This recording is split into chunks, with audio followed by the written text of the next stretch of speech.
Cet été, la Galerie Poré expose les œuvres de Ramon Fora, un peintre catalan qui n'avait plus exposé depuis 20 ans. Cet élève de Joan Miró, formé à Barcelone, a accepté de sortir de sa retraite pour le plaisir d'exposer dans ce lieu sympathique. C'est exceptionnel pour moi, oui. Pour moi, c'était, bon, là, on peut dire que c'est la dernière exposition, quoi, parce que c'était inespéré pour moi et ça fait le plaisir de dire que, pourquoi pas, s'il y a des gens qui aiment encore, on expose. Pour le plaisir d'exposer. La Galerie Poré, un lieu de vie culturel étonnant à découvrir sur les chemins du Val-Espire à la belle saison. La marinada, aqueixa amiga amb els ulls blaus, encara els morros molls de sal, aqueixa filla de l'onada. La marinada és la promesa en fi de tarda, quan l'estiu empresona l'aire d'una Mart un poc tracassada. La marinada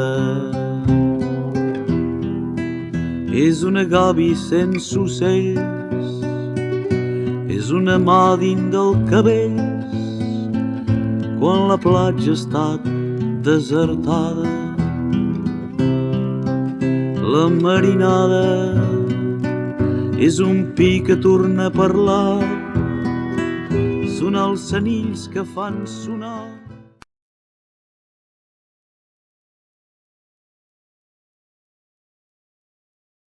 C'était pas prévu. C'est un hasard. J'ai connu Renan. Il y avait des tableaux de moi chez Renan. Il avait faire une exposition. C'est pas Gavi qui avait fait l'exposition de lui.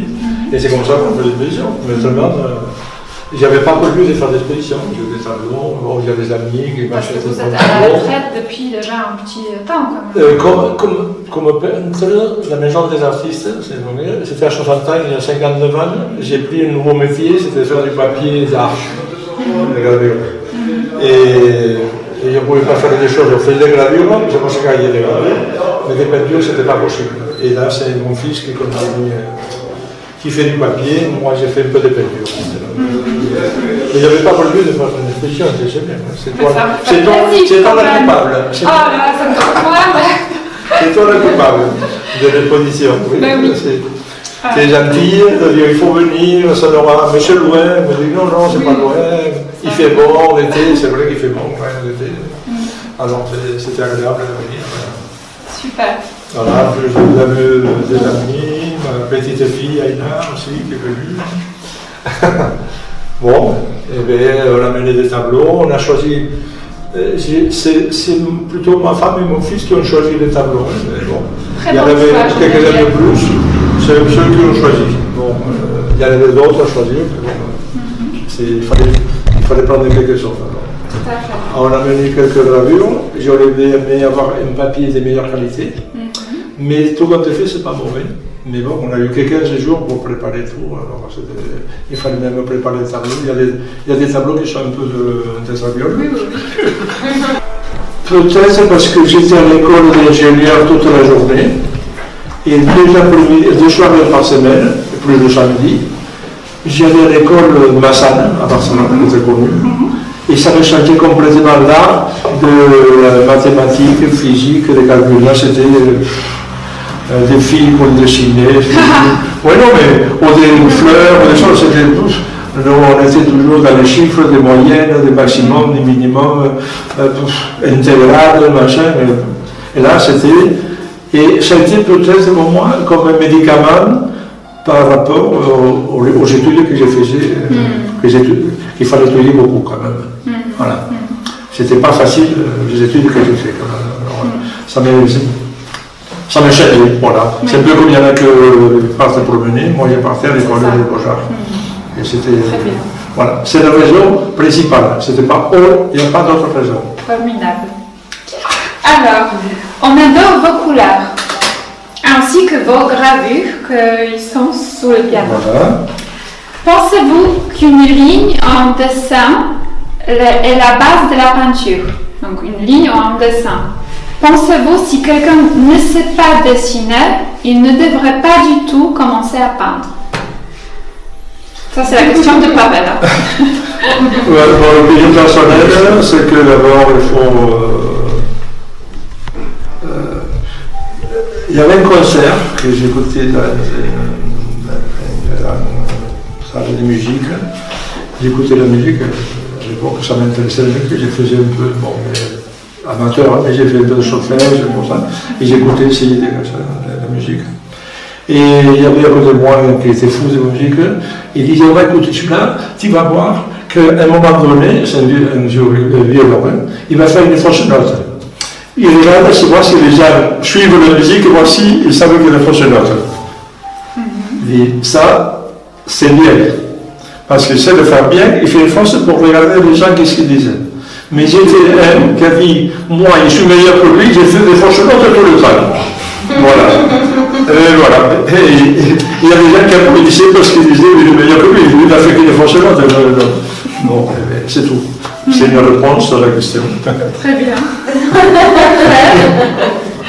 Alors, nommez les 5 peintres les plus importants de l'histoire du monde, selon vous, bien sûr. Andresen, Rembrandt, sans doute, gravure de Saint-Rembrandt, mais numéro 1 total. J'avais Toulouse-Lautrec qui était un dessin différent, beaucoup plus moderne. Et après, une Autrichienne, Hugo Henschel, qui faisait dessiner toujours sa sœur en dessin. Mais ça, c'était du dessin pictural, mais dessin. Et en peinture, j'avais beaucoup aimé le classique, non. J'étais plus l'impressionniste, j'aimais bien la peinture impressionniste, comme couleur, la couleur, voilà, impressionniste. Même l'abstrait, quand il y avait de la couleur, oui, ça m'intéressait. Mais là, avec tous les impressionnistes plus connus, français ou autres, au niveau de la couleur. Et au niveau des inventions, il faudrait parler, bon, il y a les Catalans, Picasso, Miro, tout ça qui sont sortis après. Mais. Ils ne sont passés pas là. Oui, mais c'était déjà un pas en avant. Que j'ai franchi encore plus, parce que moi, il y a des jours, on a pris pour l'affiche, c'est mon épouse qui l'a choisi, mais j'étais d'accord. Une affiche qui représente bien, où il y a tout, on est loin. J'étais avec l'autre jour un caméra, il dit, regarde l'affiche. Qu'est-ce qu'il dit? Il m'a dit, un jeune homme, jeune, d'abord c'est l'homme, il est jeune, il a l'air un peu farouche, un peu gavroche, un peu gavroche. Et si tu t'approches, il n'y a rien, ni les yeux, ni le nez, ni la bouche, il n'y a rien. Et ça, tu peux dire gavroche. Et comment? Voilà, ça même. Que la couleur toute seule, les taches disent des choses. Alors c'est très compliqué ça. Hein? C'est des fois, c'est par hasard qui sort comme ça. Alors il faut tu fais 5 tableaux et les 5 sont ratés. Hein? Il faut recommencer à zéro. Mais il y a une part de hasard. Mais quand le hasard arrive, il faut le prendre. Voilà. Il faut savoir reconnaître quand on a fait quelque chose de bon. Et on fait du mauvais, tout le monde fait bon. Si on reconnaît, c'est bon. Je crois que le bon peintre, c'est celui qui sait reconnaître ce qu'il fait de bon. Parce que les mauvais, ils font tout, comme tout le monde. L'écrivain fait du bon et du mauvais. Si c'est choisir le bon et le mauvais, c'est bon l'écrivain. Voilà, pour moi, c'est une opinion personnelle. Bien sûr. Bon, il y a beaucoup la littérature aussi, mais bon, voilà, c'est ce qui se passe. Très bien. Donc, qui vous avez appris à peindre aux Beaux-Arts? Dites quelque chose sur vos maîtres. Alors, sur mon maître, je suis allé à Barcelone à l'époque, on parle des années 60, je ne suis pas très jeune, c'était même pas 60, comme ça à l'école. Et c'était l'école Massan. Et c'était réputé, la moitié c'était des années, mais je n'étais pas un cursus. J'étais un cursus quand même parce qu'il était abonné, j'étais obligé 2 fois par semaine, plus le samedi matin. Mais le soir, on y allait de 8h à minuit. Voilà. Et là, on a nous appris après, les classiques, on mettait un tableau hollandais avec des fleurs, tout ça, il fallait peindre toutes les fleurs, les pétales, on détestait ça. Là, j'ai appris quelque chose parce que tous les peintres, enfin tous les apprentis comme nous, le samedi, quand on finissait, on allait vendre nos tableaux à des marchands de tableaux, des tableaux des décorations. Hein. Ils mettaient un cadre, ils vendaient ça. Et moi, il enlevait le tableau, et il dit, écoutez, voilà, ils étaient bien faits, mais copiés, parce que j'ai copié. Bon, je vous donne combien de ça? C'était en B7, mais bon, il me dit, j'en ai 200 pesettes. Je dis, quoi, 200 pesettes? Le cadre, la toile, j'ai payé 3 pesettes. Il m'a dit, oui, mais à l'époque, ces jours-là, elle était propre. Alors, ça a changé la pression.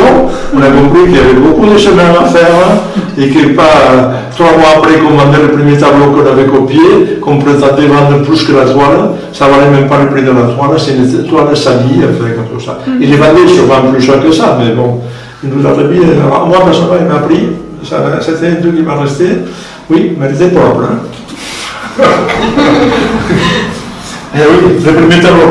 J'ai voulu des apprentis à un moment donné, ça fait 15 ans ou 20 ans, en arrière, 25 ans. Il y a tout le monde qui faisait la peinture, ils trouvaient des étoiles. Ah, mais enfin, mes peintres, tout ça, ça faisait 3 semaines ou 3 mois qu'il y avait à peine à dessiner, il faisait des expositions, et les peintres, tout ça, ils voyaient des désastres total, tout ça. Bon, et il aurait fallu que les lisent m'écoutaient. Bon, mais c'était comme ça. Alors, c'est très bien de savoir que. Quand c'est propre, des fois ça vaut plus cher que quand c'est peint. Voilà. Même papier de serre de bonne qualité, des fois ça vaut mieux blanc que peint. Mais bon, on peut le dire là, mais bon, on ne peut pas le dire.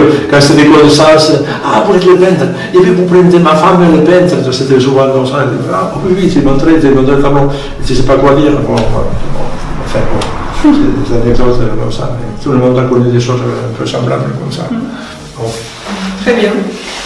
Alors, vous avez exposé avec Salvador Dali à Serres. Oui. Racontez-nous un peu C'était cette expérience. en 68, 69. Et à l'époque, ils ont voulu faire à l'Emporium, un truc qui montait à Serres. C'était M. Sicre, que je pense qu'il était maire de Serres. Il a voulu faire ouvert à Serres, il avait le musée des Beaux-Arts de Serres, enfin le musée des Arts de Serres, et il a voulu faire l'exposition, on m'a choisi à moi, c'est pas comment, on était quand même des dizaines. Il a voulu faire Dali, c'est pas celui que je préfère comme peinture. Bon, les idées qu'il y a dans ces tableaux, c'est la psychologie, tout ça. La peinture, pour moi, c'est la peinture léchée, c'est que j'ai commencé au départ. Il n'y avait pas une peinture, ils ne savaient pas dans les coups de pinceau, il allait finir. Voilà. Comme l'artisan de l'art et le mec qui s'envole et qui fait une faute de temps en temps dans la version violon. Il y a d'autres qui c'est à l'école, un très technique, il connaît toute la technique, mais il n'y a rien. Bon, bon. Mais bon, il y avait Dali, il y avait Kirk, bon, il y avait l'Hollandais, il y avait et j'étais dans le lot parce que sûrement la personne qui l'organisait connaissait, ou peut-être m'avait acheté un tableau. Mais parce que vous êtes formidable. Oh non, ça c'est. Non. Voilà. J'étais né de très peu, si on parle des clients, de très peu de gens m'achetaient un tableau. Il y avait 60 personnes qui venaient, il y en a qui m'achetaient un tableau. Mais par contre, il y avait mon fils, ça fait un an, il m'a dit, j'étais dans une villa, à Cabestany, je crois que j'étais. Il m'a dit, il était là, il avait des tableaux partout, des toits. C'est possible. Il m'a dit le nom, je ne le dirai pas parce que quelqu'un de. Il disait que quelqu'un a fait l'exposition, mais c'était 2 ou 3 tableaux. Et un jour, sa femme m'a dit, mais j'ai plus de place. Il dit, au plafond. Il faut mettre les tableaux au plafond. À côté de ça. On va faire pareil. D'autres, à Cabestany, il y a un client qui avait fait une salle arrondie avec un fauteuil comme celui-là.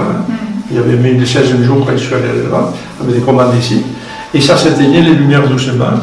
Et ça s'ouvrait un truc, il sortait un tableau qui s'illuminait de moi. Il a regardé, il restait ça un quart d'heure, une demi-heure, après j'ai vu le truc, j'ai vu le cheveu de droite. C'est un truc arrondi, il y avait 3 tableaux.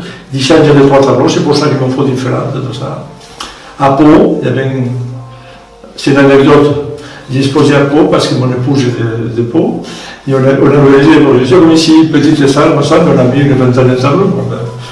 Et c'était pendant 15 jours, on est resté là en vacances, c'était jusqu'à samedi à 7h. Et samedi à 5h, j'étais avec le directeur de la galerie, qui était un jeune homme. On est allé nous boire une bière dans la place, on va rentrer, un monsieur très âgé, il dit ah, c'est le dernier qui rentre, il est rentré dedans, et on a bu une bière, comme ça, il me dit il est sorti, le monsieur un peu âgé, le petit vieux là, je crois que oui, non, tu l'as vu, non, non. Merde, ils sont presque 7 heures. S'il est tombé comme ça, je ne suis pas assuré, je ne sais pas quoi, comment ça c'est pour le. Il arrive, et il était là encore, dans les tableaux. Il dit qu'est-ce que c'est, les deux petits points rouges qui ont dans les deux petits tableaux? C'est mieux qu'ils sont vendus, ceux-là. Ah, et les autres, non. Et puis j'ai le plan de touche. Voilà. C'était un peu ma cliente avec les moi. Il y avait des clients comme ça, des clients à Bordeaux, que chaque fois que j'ai fait 2 ou 3 tableaux, il fallait que je l'appelle quand j'habitais à Bordeaux avec mon épouse. Donc c'était lui qui venait choisir en premier. Toujours ça, c'était le problème. Avant que les personnes ne voient les tableaux devant. Mais bon. Mais je vois toujours le tableau. Très bien, mais pas, je ne suis pas très populaire. Hein.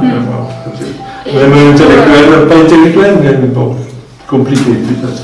Peut-être aujourd'hui moins, mais à l'époque c'était compliqué. J'étais surpris que j'avais m'achète. Oui. Mais des gens qui s'est passé des choses entre nous, hein. Que ce soit exposé un peu partout après, avec des anecdotes comme ça. Et du coup, cette vie pas toujours stable, finalement, ça vous manque en faisant... Non, j'ai fait un temps, mais à un moment donné, quand le moulin qui faisait le papier, qui faisait la gravure, il fermait la boutique. Et le monsieur du moulin, il était marié avec une fille d'elle. Il venait habiter à elle, il lui disait j'arrête le moulin. Voilà. On est en faillite presque, j'ai la retraite qui se démerde pour les autres. Et il y a beaucoup de machines à réparer, tout ça, et tu connais quelque chose, tu es peintre, mais bon, parce qu'il a acheté là, on le connaissait.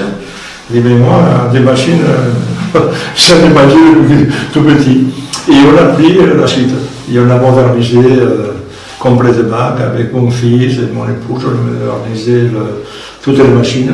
Aujourd'hui, il faut le dire parce qu'une entreprise française qui exporte les 3/4 de sa production et que par le moment de la pandémie, on a arrêté de faire du papier d'art, on a fait des papiers pour faire des masques pendant 3 mois gratuitement pour tout le monde. Voilà, on a envoyé les préfets, les ministres, on a dit merci pour ça. Bon. Après, ils nous oublient, mais bon, on l'a fait parce que...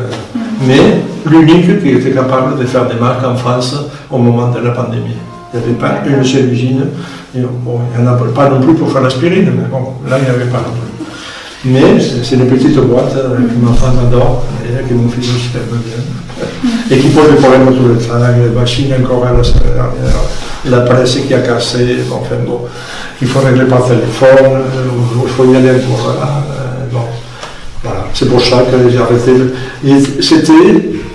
La passion de l'aventure était prise pour la passion de sauver l'entreprise, des machines aussi.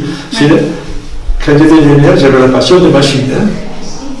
Il y en a qui croient qu'il ne peut pas y avoir la passion des machines et des outils de solution. C'est comme un puzzle. Hein. Une machine, comment on peut la modéliser pour qu'elle aille mieux, plus vite, plus automatique et tout ça. On ne dort pas la nuit, hein. C'est comme un tableau. On ne dort pas la nuit, on passe à quelle solution on va trouver. Hein. C'est l'amour des choses comme ça. Et on était avec un mécano qui était comme moi, il ne dormait pas la nuit non plus. Hein. Alors, on était. Il y a la passion pour faire des choses bien faites. Il y a des gens qui ont la passion. Pas pour moi tout seul. On était une équipe de 9 ou 10 et tout le monde avait la même passion. Voilà. Ah, c'était juste.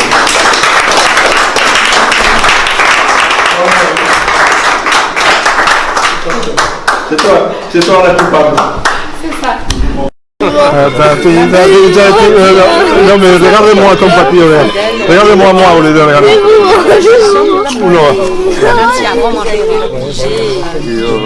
Parce que c'est pas les enfants d'homicide, elle va pas le aussi intensément que ce que je voudrais.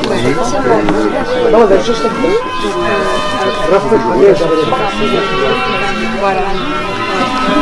Oui. Dans le placard. Si, Antonio Machado. Antonio Machado. C'est de ça qu'on parle. C'est de ça qu'on parle. Antonio Machado.